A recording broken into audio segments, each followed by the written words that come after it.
하나님 말씀 보십시다. 히브리서 9장입니다. 히브리서 9장 11절에서 15절 말씀입니다. 히브리서 9장 11절에서 15절입니다. 신약성경 362페이지에 있습니다. 찾으셨으면 함께 한 목소리로 봉독합니다.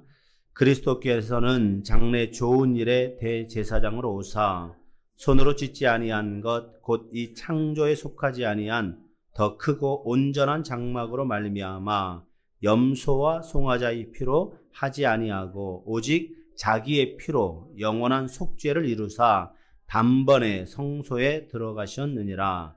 염소와 황소의 피와 및 암송아지의 죄를 부정한 자에게 뿌려 그 육체를 정결하게 하여 거룩하게 하거든. 하물며 영원하신 성령으로 말미암아 흠없는 자기를 하나님께 드린 그리스도의 피가 어찌 너희 양심을 죽은 행실에서 깨끗하게 하고 살아계신 하나님을 섬기게 하지 못하겠느냐. 이로 말미암아 그는 새 언약의 중보자시니 이는 첫 언약 때의 범한 죄에서 속량하려고 죽으사 부르심을 입은 자로 하여금 영원한 기업의 약속을 얻게 하려 하심이라. 아멘. 기도합니다. 성령 하나님, 우리가 말씀 듣기를 원합니다. 우리에게 말씀하옵소서. 예수님의 이름으로 기도합니다. 아멘. 할렐루야. 우리는 예수님을 볼 수 없습니다. 그죠? 만질 수 없습니다. 어떤 수단을 통해서도 그리스도를 볼 수는 없습니다. 왜냐하면 같은 물질 세계에 속해 있지 않기 때문에. 같은 세계에 속해 있다면, 그죠? 이 지구상에 있다면 멀리서나마 희미하게나마 보일 텐데 말입니다. 그래서 11절에 보면 이렇게 말합니다. 창조에 속하지 아니한 더 크고 온전한 장막으로 말미암아라고 말합니다. 창조에 속하지 아니한, 그러니까 이 지구상에 있지 않다는 거죠. 온전한 장막, 곧 하나님이 계신 곳에 같이 있다는 거예요. 자, 그러면 우리는 이 땅에서 예수님을 볼 수 없습니다. 천국을 볼 수 없습니다. 그런데 성경은요, 볼 수 있다고 합니다. 어떻게 하면 볼 수 있을까요? 예. 믿음으로 영의 눈으로 볼 수 있다는 거죠. 할렐루야. 우주선을 타고 지구 밖으로 나간 이 두 우주인의 고백이 있습니다. 한 사람은요, 소련 사람이고 한 사람은 미국 사람입니다. 이 두 고백이 똑같은 우주를 보면서 전혀 상반된 고백을 하고 있다는 거죠. 이 광활한 우주로 나간 이 소련의 우주인은 이렇게 말을 했습니다. 우주에 나가보니까 하나님은 없다. 이 엄청난 우주를 바라보면서 우주에 나가보니까 아무것도 없다. 하나님은 없다. 반면에 미국의 우주인은 이렇게 고백합니다.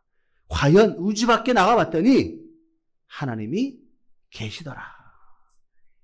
자, 무슨 말입니까? 이 공산주의적 유물론을 신봉하던 이 소련의 우주인은 눈으로 보았기에 하나님을 볼 수 없었던 거죠. 자, 그런데 이 미국의 우주인은 신앙이 있었기에 장대한 우주 속에서 그것들을 창조하신 하나님을 볼 수 있었다는 거죠. 할렐루야. 세상 사람들은 예로부터 보는 것이 믿는 것이다라고 이야기합니다. 내가 보지 못하면 믿지 못하다는 이 말이에요. 이것이 절대 진리인 것처럼 이야기하죠. 그래서 보지 못하며 믿지 못하는 이 잣대로 많은 것을 판단했습니다. 자, 그런데 문제는요, 그들이 손에 쥔 잣대는 보잘것없는 거라는 거죠. 하나님이 창조한 이 세계 속에는 우리의 눈으로 잴 수 없는, 측량할 수 없는 것들이 무수히 많기 때문에, 할렐루야, 우리가 우주를 어떻게 측량할 수 있습니까? 은하계. 여러분, 지구가 속한 은하계, 이런 은하계가 수십 조가 있다고 하잖아요. 이 지구와 똑같은 환경을 지닌 이 우주 은하계 중에 지구와 똑같은 환경을 지닌 것이 없을까요? 우리의 의지로는, 우리의 신강으로, 우리의 지식으로는요, 있다 없다 말할 수가 없는 거예요. 그래서 많은 사람들은 자신의 머리로 이해가 안 되니까 하나님이라고 고백하지 않고 하나님께서 만드셨다 이렇게 고백하지 않습니다. 왜? 극도로 그들은 하나님에 대한 존재를 부인하고자 하기 때문에. 그래서 하나님의 존재를 부인한 사람들의 입에서 나오는 말이 무엇입니까? 외계인이 만들었다 이렇게 말합니다. 이 엄청난 은하계 속에 외계인 있을 수 있겠죠. 우리는 못 봤지만. 자, 그러면 외계인은 누가 만들었어요? 또 다른 외계인을 만들었어요? 그럼 그 외계인은 결국 결론적으로 하나님께서 만드셨다. 할렐루야? 여기에서 벗어날 수가 없는 거예요. 그런데 믿지 않는 사람들, 믿음 없는 사람들은 외계인이 만들었다. 그럼 외계인은 누가 만들었느냐? 그건 모른다. 뭐 이렇게. 그럼 외계인이 만든 것도 모르면서 이렇게 말하는 거잖아요. 측량할 수 없는 것을 자기가 자신의 지식으로 측량하려니까 이런 모순적인 말을 할 수밖에 없는 거예요. 자, 그런데 하나님께서 창조하셨다. 할렐루야? 이렇게 말하면 다 해결되는 거예요. 그렇죠? 하나님께서 창조하셨다. 다 해결되는 거죠. 오늘 성경 보면요. 예수님 우리의 대제사장이라고 이야기합니다. 대제사장으로 끝나는 것이 아니라 친히 속죄의 양이 되어서 자신을 제단에 틀어 피를 흘리셨다라고. 그래서 우리가 당할 죽음을 대신 죽으시고 우리를 살리셨다라고 말합니다. 그리스도께 흠없고 거룩하신 자신의 피로 제사를 드림으로 말미암아 단 한 번의 영원한 속죄를 이루셨다라고 성경은 말씀하고 있습니다. 여러분, 구약에도 제사는 있었습니다. 구약에 수많은 제사가 있었습니다. 번제, 소제, 속건제, 속죄제, 화목제. 특별히 이 5가지 제사가 있었고 또 다른 제사들이 수없이 많이 있었습니다. 자, 그런데 그 수없이 많은 제사와 예수님의 제사는요, 근본적으로 다른 거예요. 왜냐하면 구약에 있는 수많은 제사들은 우리의 죄값에 대한 이자만 지불하는 거예요. 원금은 건드릴 수가 없는 거예요. 그러니까 올 한 해 지었던 것에 대해서 1년 동안 청산해서 양의 피를 드리고 소의 피를 드리고 비둘기를 드리고 곡식을 드리고 끝나는 거예요. 그러면 내년에는 또 다시 이 죄 문제가 해결되지 않는 거예요. 자, 그런데 예수님은 우리의 죄값에 대한 이자를 지불하신 것이 아니라 원금 자체를 없애버리신 거예요. 할렐루야? 그러기에 더 이상 부채가 없는 거예요. 그러니까 우리의 삶은 예수님으로부터 주어진 여분의 삶이고 새로운 삶이고, 왜냐하면 우리는 저주와 죽음과 조롱의 인생을 살아야 되는데 예수님께서 우리가 당할 저주와 조롱과 죽음을 짊어지셔서 우리를 건지셨기 때문에. 그래서 그분은 우리를 위해서 대신 돌아가신 하나님의 어린 양이다라고 성경은 말씀하고 있는 거예요. 노르웨이에 가면요, 저는 아직은 노르웨이 못 가봤어요. 이제 뭐 나중에 또 어떻게 기회가 되면 또 하나님께서 인도해 주시겠죠. 노르웨이 어느 한 교회에, 교회에 보면 이제 종탑처럼 막 있잖아요. 큰 십자가 탑이 있고 있는데 어느 한 교회는 큰 십자가와 함께 양 모양의 탑이 함께 세워져 있는 양탑 교회가 있다고 하더라고요. 그런데 왜 십자가가 교회당 위에 십자가 있는 거는 당연한데 왜 양을 거기에다 올려놨을까? 궁금하잖아요. 그 사연은 이렇더라고요. 이 교회 예배당을 짓는 공사를 한참 하고 있을 때 이 높은 꼭대기에서 일하던 사람이 그만 발을 삐끗해서 아래로 떨어지고 말았어요. 사람들이 깜짝 놀라 달려갑니다. 그 높은 데서 떨어지면 당연히 죽었을 것이라고 생각하니까. 근데 사람들이 달려갔는데 죽을 것이라고 생각했던 사람이 툴툴 털고 일어나서 걸어오는 거예요. 사람들이 깜짝 놀랐어요. 그 사람이 떨어진 자리에 가보니까 큰 양 한 마리가 깔려 죽었다는 거예요. 그러니까 꼭대기에서 떨어진 사람이 마침 아래로 지나가던 양 위로 떨어졌고 양은 그만 사람에게 깔려 죽었다는 거예요. 이 사람은 양 때문에 살아난 거예요. 그러니까 사람들은 이 양을 묻어주고 이 양을 기념해서 십자가 옆에 똑같은 양 모양의 탑을 만들어 세웠다. 그리고는 그 교회의 이름을 양탑교회라고 불렀다는 거예요. 우리는 죄로 말미암아 꼭대기에서 아래로 떨어진 사람들. 그런데 어린 양 대신 십자가의 예수님께서 우리를 받아주셔서 대신 죽으셨다는 거예요. 그래서 그것을 기념해서 높이 십자가 탑을 세우는 거예요. 요즘 기독교 서점에 가보면요, 5개가 없는 교회가 그 책들이 막 많이 팔려지고 있어요. 십자가가 없는 교회. 그 십자가를 교회에서 지우는. 그리고 구역 예배가 없는 교회. 오후 예배가 없는 교회. 그래서 무슨 5개가 없대요. 이게 교회입니까? 여러분, 교회는요, 십자가가 없으면 아무런 의미가 없는 거예요. 십자가에 달린 예수 그리스도의 보배로운 피가, 할렐루야, 우리의 죄를 대속해 주셨죠. 그것을 잊어버리는 교회는 교회라고 말할 수가 없는 거죠. 교회가 사교 집단입니까? 동아리입니까? 십자가를 없애자. 여러분, 십자가를 없애는 것은요, 사단의 계략이에요. 사단은 어떻게 하든지 십자가를 없애려고 합니다. 그래서 수많은 사단의 계략 중에 하나는 십자가를 거꾸로 뒤집어 놔버리는 거예요. 그러니까 뒤집어진 십자가. 여러분, 뒤집어진 십자가 교회도 있어요. 미국에 가면 사단을 믿는 사람들이 있어요. 사단이 신입니다. 사단이여, 어서 오시옵소서.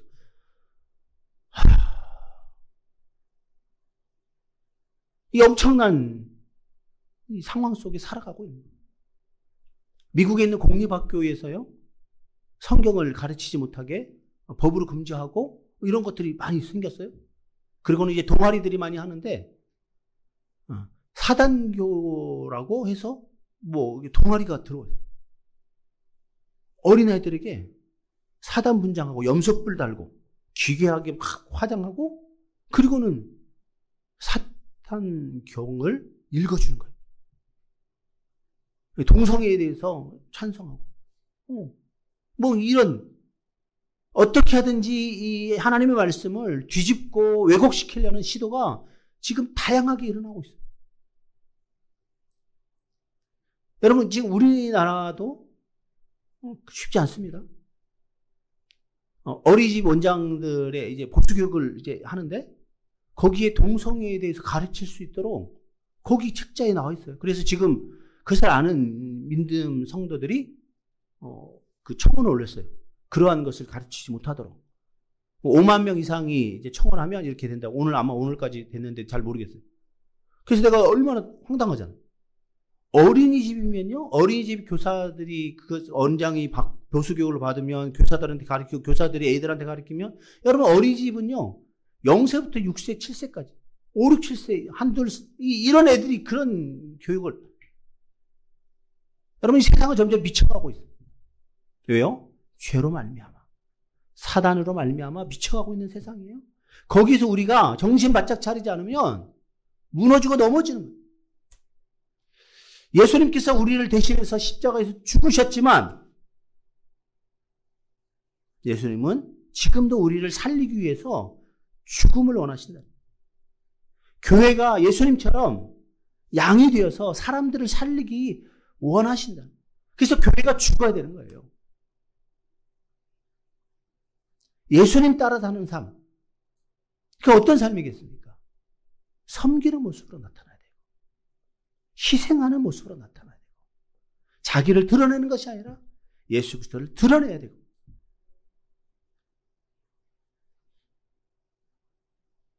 영원하신 성령께서 지금 이 땅에 수없이 죽어가고 있는 많은 영혼들을 위해서 안타깝게 기도하고 있는 것을 우리는 기억해야 됩니다.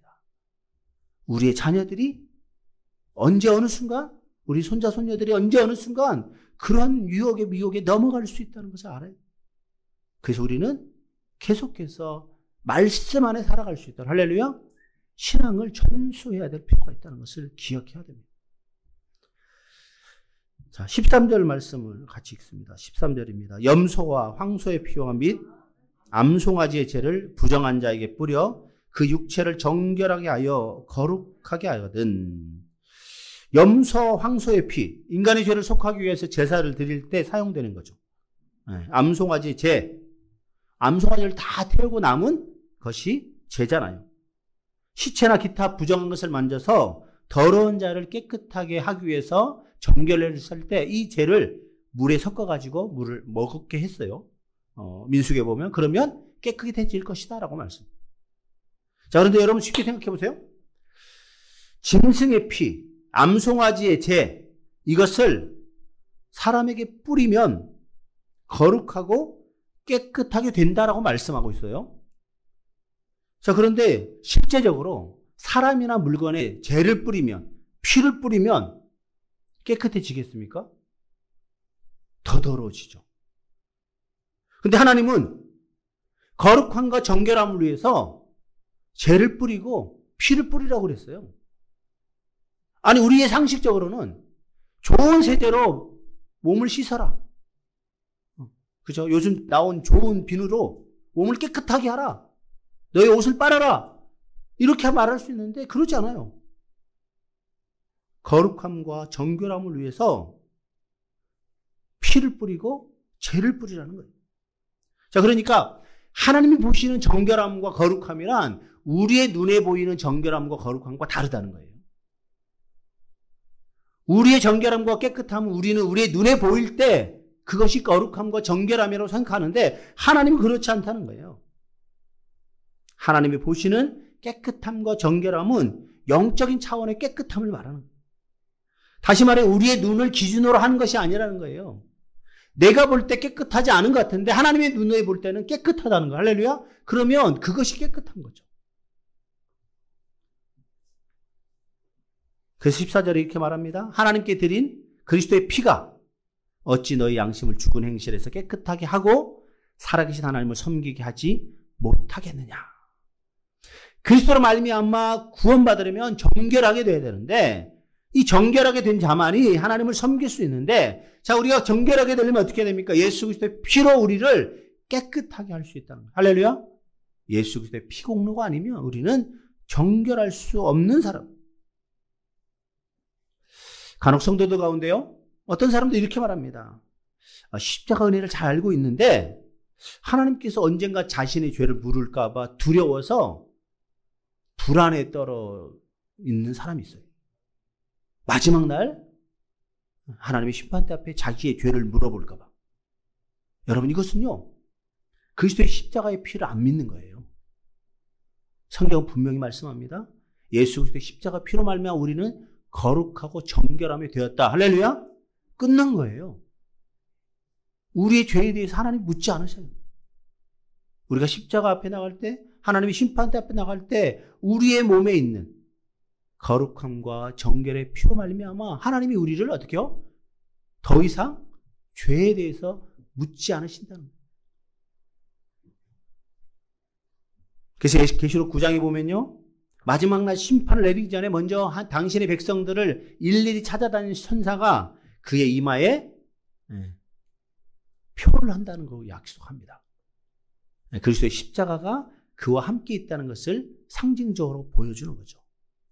자, 그러면 우리는 성령에 의해서 그리스도의 표를 받은 사람이라는 거예요. 할렐루야? 그리스도로 인침을 받았다는 거예요. 자, 그리스도로 인침받은 우리, 하나님의 자녀가 된 우리, 성경은 뭐라고 얘기합니까? 더 이상 정죄함이 없다. 할렐루야?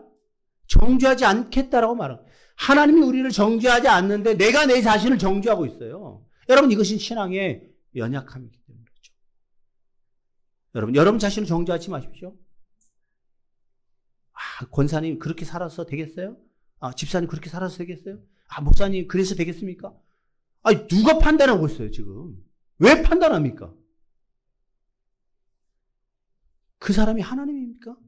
여러분, 그런 사람의 말에 여러분 현혹되지 마세요. 하나님이 우리를 깨끗하다. 할렐루야? 하나님이 우리를 정결하겠다. 말씀하셨잖아요. 여러분, 사람의 말에 귀 기울이지 마세요. 하나님께서 오늘 저와 여러분을 정죄하지 않겠다. 할렐루야? 그 약속의 말씀을 붙잡고 살아가는 거예요. 그러기에 우리는 예수 그리스도로 말미암아 영광과 존귀를 얻은 하나님의 자녀가 된 사람들. 더 이상 이제 뭔가를 악착같이 잡으려고 뭔가를 붙잡아야만 구원 얻는다는 이 착각을 버려야 됩니다. 그러면 우리 어떤 인생을 살아야 됩니까? 이제는 나누고 베푸는 인생을 살아야 되는 거죠. 그래서 예수님께서 말씀하시는 게 바로 그거예요. 제자들에게. 내가 너를 섬기는 것처럼 너희도 서로 섬기는 자가 되어라. 내가 나누는 것처럼 너희도 서로 나누는 자가 되어라. 이 작은 자 하나에게 물 한 그릇 대접하는 것이고 나에게 한 것이다. 예수님은 계속해서 뭔가를 갖는 것을 말씀하신 적이 없어요. 나누고 베풀고 쓰라고 계속해서 말씀했어요. 왜요? 그럴 때 그에게 풍성한 하나님의 은혜가 주어지기 때문에. 할렐루야. 그래서 히브리 13장 이렇게 말합니다. 오직 선을 행함과 서로 나눠주기를 잊지 말라. 이 같은 제사는 하나님이 기뻐하시느니라. 할렐루야. 오늘 우리가 드리는 제사는 마지막 제사입니다. 더 이상 예수 그리스도의 피공로가 있기 때문에 제사는 필요가 없어, 의미가 없어요. 그런데 마지막 제사는 어떤 제사입니까? 서로 선을 행함과 나눠주기를 잊지 말라. 선을 행함이 제사라는 거예요. 나눠주는 것이 제사라는 거예요. 이제 하나님은 선을 행하는 것과 나눠주는 우리의 모습을 보시겠다. 그러게 여러분은 여러분의 삶을 살피셔야 합니다. 내가 선을 행하는 것을 기뻐하고 있는가? 나눠주는데 인색하고 있지 않는가? 혹 나눠주는데 인색하고 있다면, 선을 베푸는 것에 인색하고 있다면 하나님 앞에 올바른 제사를 드려지지 않는 거죠. 자, 그러면 뭡니까? 하나님께 올바른 제사가 드려지지 않으면 우리의 기도의 응답이 없는 거예요. 그렇게 여러분 다시금 말씀 문대로 살아가길 바랍니다. 선을 행하는 모습으로, 나눠주는 모습으로. 그래서 하나님께 올바른 제사를 올려드리는 여러분의 삶의 모습이 되기를 주님의 이름으로 축원합니다. 이 시간에 함께 기도하기를 원합니다. 오직 선을 행함과 나눠주기를 잊지 말라. 이 같은 제사는 하나님이 기뻐하신다 말씀입니다. 하나님, 내가 과연 어떤 모습으로 살아가고 있습니까? 나를 좋아하는 사람, 나와 친밀한 사람은 나눠주는데 그렇지 않은 사람에게 혹 인색한 우리의 모습은 아닙니까? 누구에게는 선을 행하고 누구에게는 선을 행하지 않는 혹 우리의 그런 구별된 모습은 있지 않습니다. 이 시간 여러분의 마음을 살피시고 선을 행하는 것, 나눠주는 것, 이 하나님이 기뻐하신다고 약속하셨어요. 이 시간 다시금 하나님 앞에서 결단의 기도를 드렸으면 좋겠습니다. 같이 기도하겠습니다.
하나님 아버지, 우리의 마음을 하나님께 올려드립니다. 우리의 생각을 하나님께 올려드립니다.